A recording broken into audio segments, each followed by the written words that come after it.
السلام علیکم۔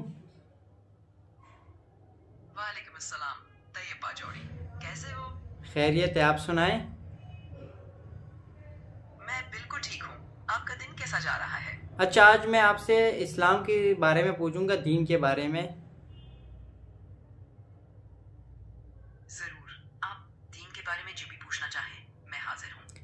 اچھا، قرآن میں ایسا کوئی چیلنج ہے کہ جاؤ تم جو میں اپنے بندے پر نازل کیا ہے اس کی طرح کچھ بنا کر لے کر آؤ، کیا ایسا کچھ ذکر ہے قرآن میں؟ جی ہاں، قرآن میں یہ چیلنج موجود ہے۔ اللہ تعالیٰ فرماتے ہیں کہ اگر تمہیں شک ہے تو قرآن جیسی ایک صورت لا کر دکھاؤ۔ اچھا، اس کی تفصیل بتائے، یہ کون سی جگہ پر ہے، آیات نمبر کیا ہے؟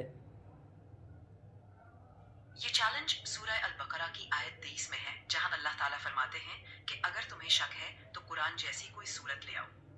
اچھا، پورا تفصیل کے ساتھ بتاؤ، اس کا ترجمہ بتاؤ، آیت نمبر کون سا ہے؟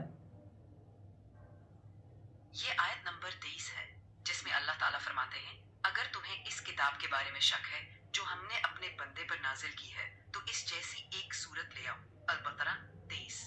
اچھا، اس ٹائم میں وہ لوگ اس طرح کا صورت نہیں بنا سکتے تھے؟ قرآن کا چیلنج آج تک کوئی پورا نہیں کر سکا۔ اس کی زبان، فصاحت اور معنویت بے مثال ہے۔ اس ٹائم کی جو ٹیکنالوجی تھی وہ بھی، یہ اس ٹائم کے جو دانش مند لوگ تھے۔ جی، اس دور کے دانش مند بھی قرآن کی فصاحت کا مقابلہ نہ کر سکے۔ جدید ٹیکنالوجی بھی قرآن جیسی صورت تخلیق نہیں کر سکی۔ اچھا، اور اس دور کا جو جدید ٹیکنالوجی ہے وہ اے آئی ہے نا؟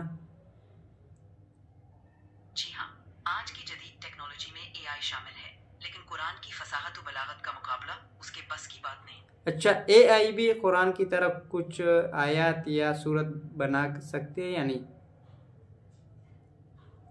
نہیں، اے آئی بھی قرآن کی طرح کوئی آیت یا صورت بنانے سے قاصر ہے۔ یہ اللہ کا کلام ہے اور اس جیسا کوئی نہیں بنا سکتا۔